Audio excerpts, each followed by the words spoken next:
तो hey guys, तो कैसे हैं आप सब। साइंस विद सोनल पे आप लोग का स्वागत है।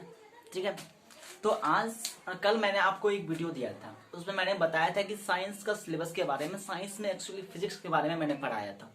वहां पे मैंने क्लास 9 के सिलेबस को डिस्कस किया था और मैंने बताया था कि भाई कल से आपको रेगुलर वीडियो मिलेगा। 9th का 10th का पूरा सिलेबस में डालूंगा। अभी 10th तक की मैं बात करता हूँ भाई, तो पूरा सिलेबस आपको दिया जाएगा। आप लोग अच्छे से कंटिन्यूसली देखो वीडियो को और आपको मजा आएगा भाई।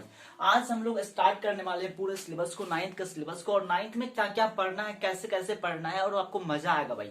आज हम लोग स्टार्ट करने वाले फिजिक्स। तो फिजिक्स में सबसे पहले पढ़ेंगे, ये 9th का फिजिक्स है। तो सबसे पहले चैप्टर का नाम क्या आता है, उठ के मापन। चैप्टर का नाम है मापन। मापन का अर्थ क्या होता है, मेजरमेंट। कोई भी चीज की माप हम लोग कैसे करते हैं, इसके बारे में सबसे पहले देखते हैं। कि पहले पुराने जमाने की हम लोग बात करते हैं, तो पहले जमाने में क्या हुआ करता था कि माप की सही मतलब सही किस चीज से किसको मापे, ये चीज पता नहीं था। जैसे कि हमको जाना है अमेरिका, अमेरिका के लोग कोई वस्तु को किसी और तरीके से माप रहे हैं। हमको जाना है जापान, जापान में कोई वस्तु को, कोई ऑब्जेक्ट को किसी और तरीके से मापते हैं। हमको आना है इंडिया, तो इंडिया में किसी और तरीके से मापते हैं। तो मतलब अलग अलग देश में जो मापने की पद्धति थी ना, सिस्टम था, वो अलग अलग था। तो इससे बहुत ज्यादा प्रॉब्लम हो रहा था।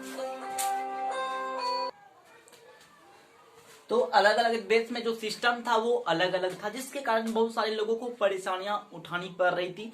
तो बहुत सारे लोगों ने मिलकर, जो मतलब कि बड़े बड़े लोग थे, वो एक सिस्टम बनाया। एक जगह पेरिस में जाके वो लोग बैठे, और बैठने के क्रम में हुआ क्या कि सारे लोगों ने मिलकर डिस्कस किया, ये जो मापने की पद्धति है इसको हम लोग कन्वर्ट कर दे किसी एक में। जो पूरे वर्ल्ड के लोग है ना, वो एक ही पद्धति में उसको मापे, बस एक सिस्टम पे पूरा चलेगा। तो मापने में हम लोग को क्या रहेगा, अच्छा रहेगा। जैसे मान के चलो, जैसे पहले के पुराने के जमाने में अगर मान लो कि हम लोग के यहाँ से अगर अमेरिका वाले आते हैं, मान लो कि उसको उनको लेना है चावल। मान लो कि मेरे यहाँ से चावल लेके गए 1 क्विंटल, मतलब 100 केजी। अब पता नहीं, उस समय तो केजी वेजी हुआ नहीं करते थे, तो पता नहीं कितना लेके जाना है, इसमें माप के दे दिए उसको। पता नहीं किसी चीज से, मान के चलो इसमें माप के दे दिए, इसमें 100 केजी चावल ले लिए, चावल लेके गए, ठीक है। लेकिन अब वो वापस किस चीज से करेगा, ये चीज मापने की पद्धति पता ही नहीं चला, कितना उनको हम दे और वो हमको कितना देगा, और किस चीज से मापेंगे, वो किस चीज से मापेंगे, ये चीज का आइडिया नहीं था। तो सारे लोगों ने क्या किया कि पेरिस में, फ्रांस के पेरिस में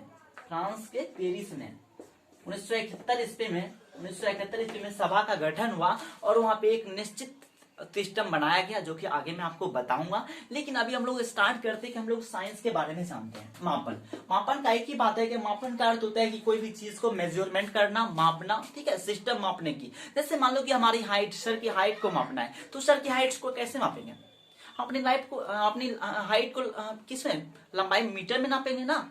जैसे मान लो यहाँ से इसकी लंबाई हमको मापना है, इसकी लंबाई को किसमें मापेंगे, मीटर में। कितना, 2 मीटर का होगा, ठीक है, 2 से 3 मीटर का। अब हमको इसकी लंबाई नापना है, इसकी मतलब ये कितना लंबा है, तो इसकी लंबाई को किसमें मापेंगे, मीटर में मेजरमेंट करेंगे। तो अलग अलग चीज की, इसकी चौड़ाई को मापेंगे तो उसको भी मीटर में मापेंगे। लंबाई, चौड़ाई, ऊंचाई, गहराई, हर चीज को किसमें मापते हैं, मीटर में मापते हैं। अगर मान लो कि सर का वजन को मापना है, भैया के वजन को मापना है, तो किसमें, केजी में मापेंगे ना, किलोग्राम में।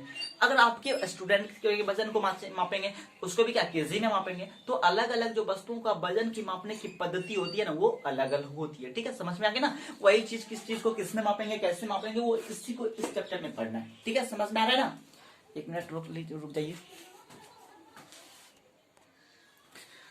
तो सबसे पहले हम लोग देखते हैं, हम लोग स्टार्ट करते हैं, देखते हैं सबसे पहले कि मापन किससे करते हैं। मापन आधुनिक युग में, देखो सबसे पहले आधुनिक युग को विज्ञान का युग क्या कहा जाता है, क्या कहते हैं आधुनिक युग को, विज्ञान का युग। सबसे पहले तो आप इसको नोट कर लो, जितना चीज मैंने बताया है, और इससे भी बेटर में आप नोट करना चाहते हो तो मैं बोलते जाता हूं, आप लोग नोट करते जाना, ठीक है। आधुनिक युग को क्या कहते हैं, विज्ञान का युग कहा जाता है। उसके बाद विज्ञान का अर्थ क्या होता है, जानकारी प्राप्त करना। मान लो कि हमको बल्ब बनाना है, मान लो कि बल्ब जिस समय बना रहे होंगे, कई बार इनको प्रैक्टिस किए होंगे बल्ब को बनाने में, तब जाके एक बार बल्ब बन पाया। और आज माना जाता है कि दुनिया में किसी भी चीज का अगर आविष्कार हुआ है ना, तो वो गलती से हो गया, वो गलती से आविष्कार हो गया।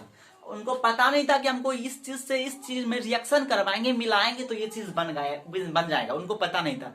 बट ऐसे रिएक्शन करते करते क्या अलग अलग प्रकार के पदार्थ का, ये ऑब्जेक्ट का निर्माण हो गया, वस्तु का निर्माण हो गया, समझ में आ रहा है ना।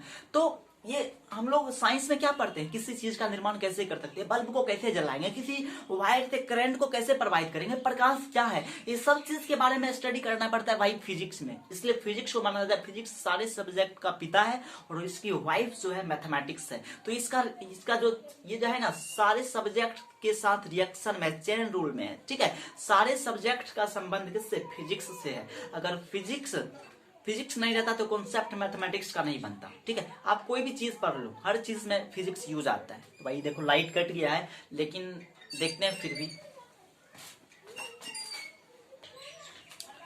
लाइट कट गया भाई, फिर भी वीडियो बना रहा हूँ आप लोगों के लिए, इतनी मेहनत कर रहा हूँ, तो आप लोग प्लीज पूरा वीडियो देखिएगा, मजा आएगा।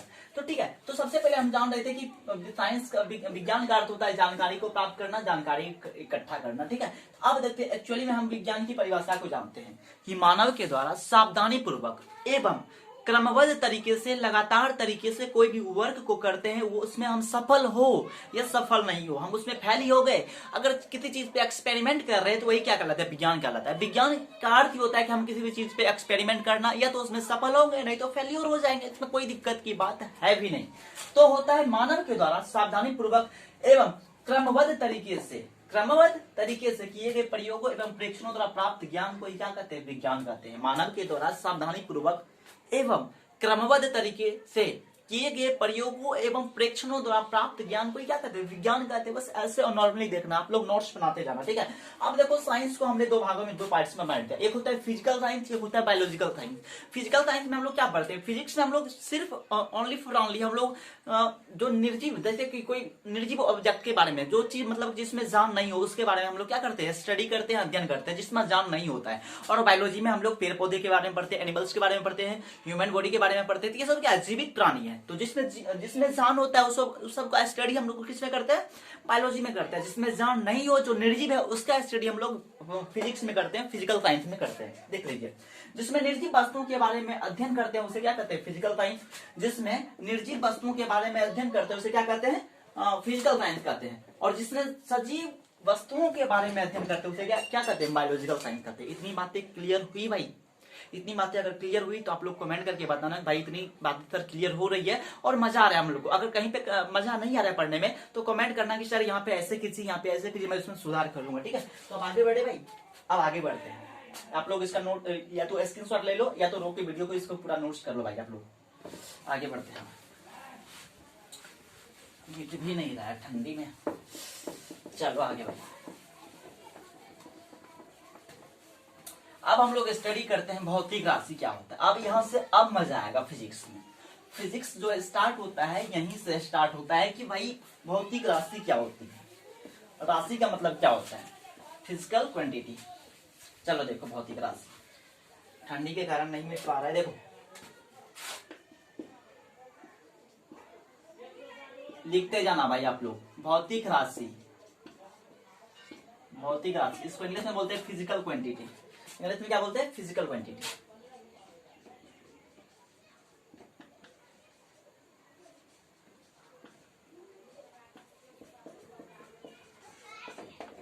Physical quantity. अब देखो भौतिक राशि किसे कहते हैं, फिजिक्स में मान लो कि हमको हाइट नापना है या चेस्ट नापना है या किसी चीज की गहराई नापना है या किसी के वजन को मापना है तो हम लोग फिजिक्स में नापते हैं। और जिस चीज की माप कर सकते हैं वही क्या कहलाता है, भौतिक राशि। फिजिक्स में जितने चीज के बारे में हम लोग स्टडी करते हैं नापने तोलने वाला, तो वो सारा चीज क्या कहलाता है, भौतिक राशि का। जैसे हमारा क्या वजन को नापना है, हम अपनी लंबाई को मापेंगे, आपके लंबाई को मापेंगे, ठीक है, या टाइम को नापेंगे। टाइम को भी नाप सकते हैं सेकंड में, टाइम को किस में नापते हैं, सेकंड में, ठीक है भाई। तो जिस राशि का माप संभव हो उसे क्या कहते हैं, भौतिक राशि। जिस राशि का माप संभव हो, जिस राशि का माप संभव हो, जिस राशि का माप संभव हो उसे फिजिकल क्वांटिटी कहते हैं।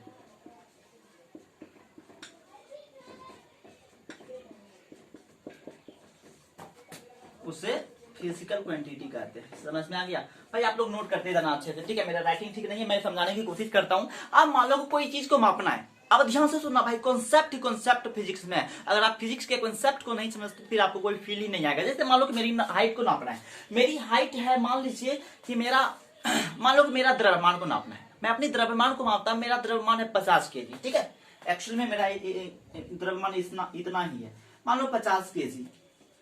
अब मान लो अपने द्रव्यमान को माप लिए या नहीं माप लिए, बताओ, केजी में नाप लिए। अब बताओ यहाँ पे जो ये क्या है 50, ये क्या, ये बताओ, ये क्या है बताओ, संख्यात्मक मान है, ये क्या है, संख्यात्मक मान है, संख्यात्मक मान, संख्यात्मक मान, न्यूमेरिकल वैल्यू जिसको इंग्लिश में बोलते हैं, इसको न्यूमेरिकल वैल्यू। अब ये क्या है ये बताओ इसके बारे में।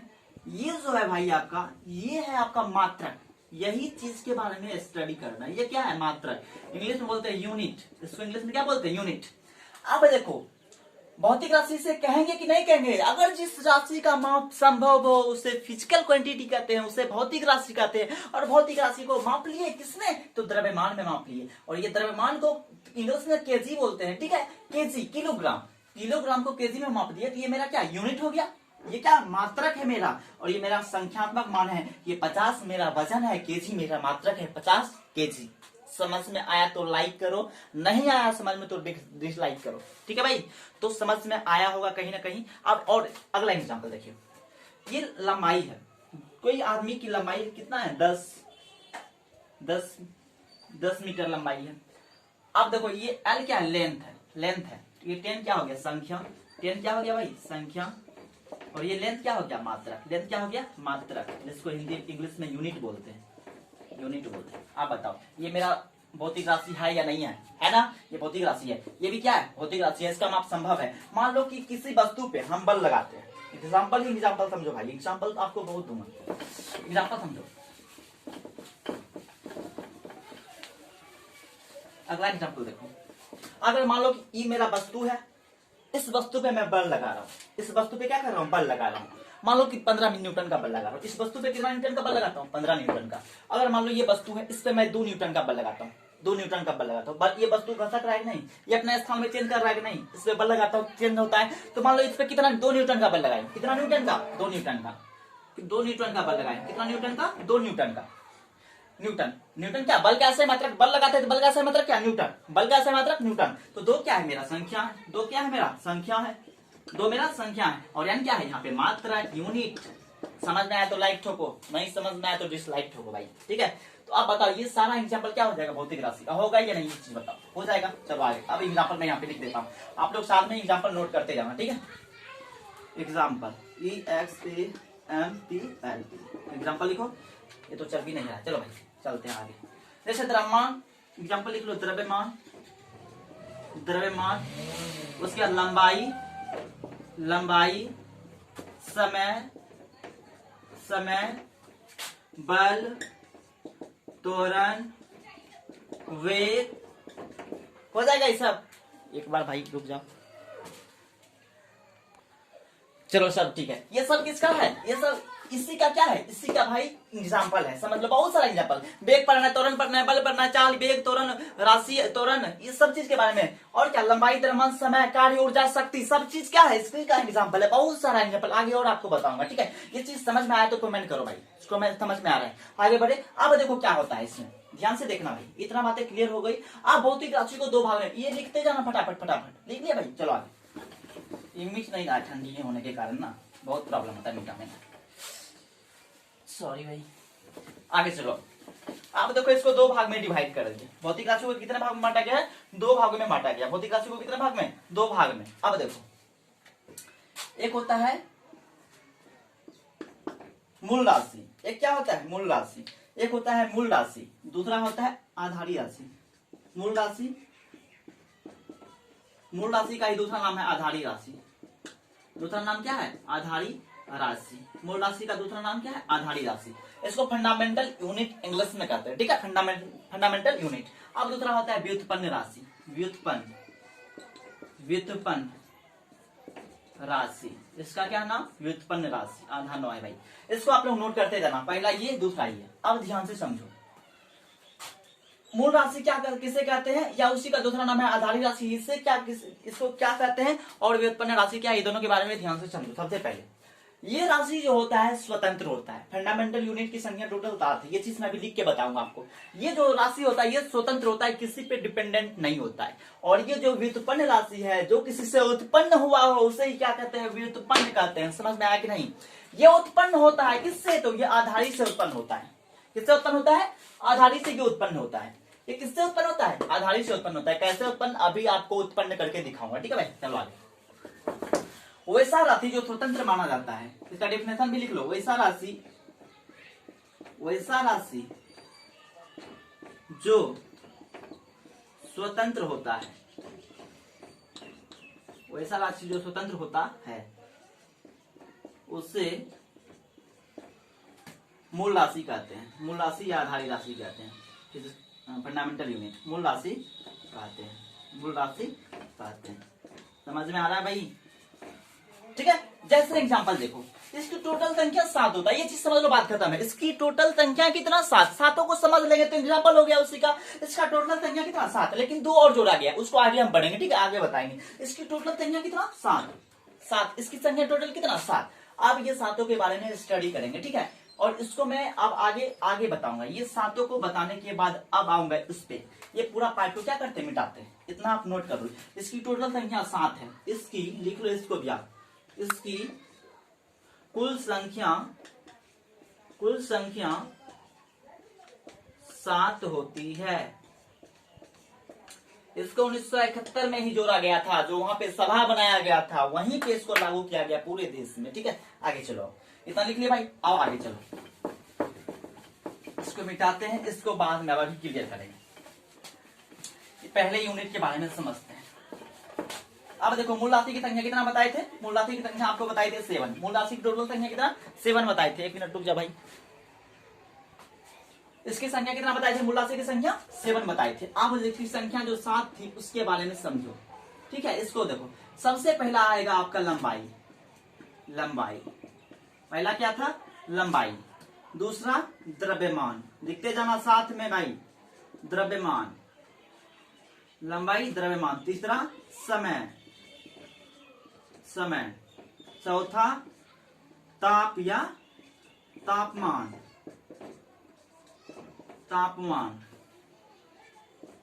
विद्युत धारा।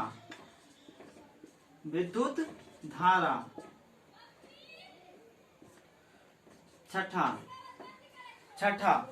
ज्योति तीव्रता।